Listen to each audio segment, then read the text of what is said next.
तो दोस्तों, मेहर मेवाड़ी ताबरी में आपका स्वागत है। तो आज मैं बताऊंगी कि इन दोनों पत्थर को अगर सम हाइट से नीचे गिराया जाएगा तो कौन सा वाला पत्थर जल्दी नीचे गिर जाएगा। आप कह रहे हैं कि ये वाला बड़ा वाला जो पत्थर है वो जल्दी नीचे गिरेगा, तो आप बिल्कुल गलत है। और आप कह रहे हैं कि छोटा वाला पत्थर जल्दी नीचे गिरेगा, तो भी आप बिल्कुल गलत है।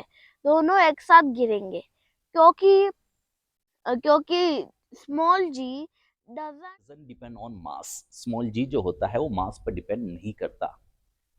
यहाँ पर तीन चीज हमें समझनी है। पहली चीज, स्मॉल जी क्या होता है। स्मॉल जी होता है ग्रेविटेशनल एक्सिलरेशन, गुरुत्वीय त्वरण।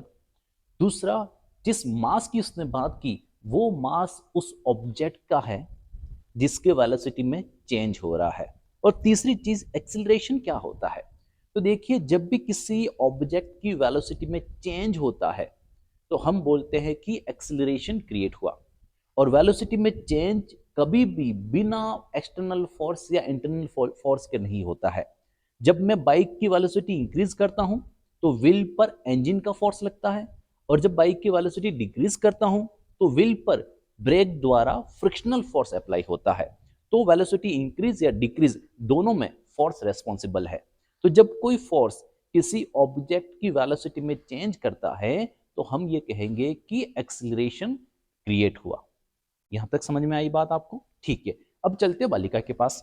बालिका ने कहा कि अगर उसके पास दो अलग अलग मासेस के स्टोन है, एक का मास ज्यादा है एक का मास कम है, और दोनों को सेम हाइट पर रखा हुआ है, और अगर वो सेम टाइम पर दोनों को फ्रीली सस्पेंड छोड़ दे तो कौन जल्दी नीचे जाएगा। तो इसका आंसर ये था कि दोनों सेम टाइम में नीचे जाएंगे। क्यों जाएंगे, देखिए आप। जब पत्थर हाथ में थे तब उनकी वेलोसिटी कितनी थी? 0। अब अगर वो छोड़ देती है पत्थर को तो उनकी वेलोसिटी में क्या आता है? चेंज। यानी कि उनके अंदर क्या क्रिएट हुआ? एक्सिलरेशन क्रिएट हुआ।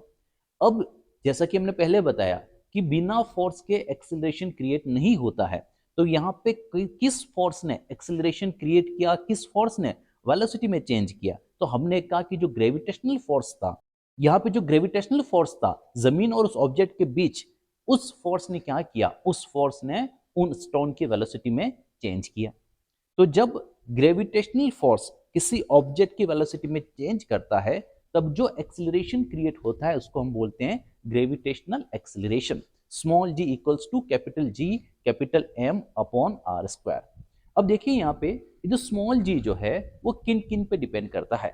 वो कैपिटल जी पे डिपेंड करता है जो कि कांस्टेंट है, कैपिटल एम पे डिपेंड करता है जो कि कांस्टेंट है, और यहाँ पर कैपिटल एम क्या है? यहाँ पे कैपिटल एम है मास ऑफ द अर्थ जो कि कांस्टेंट है।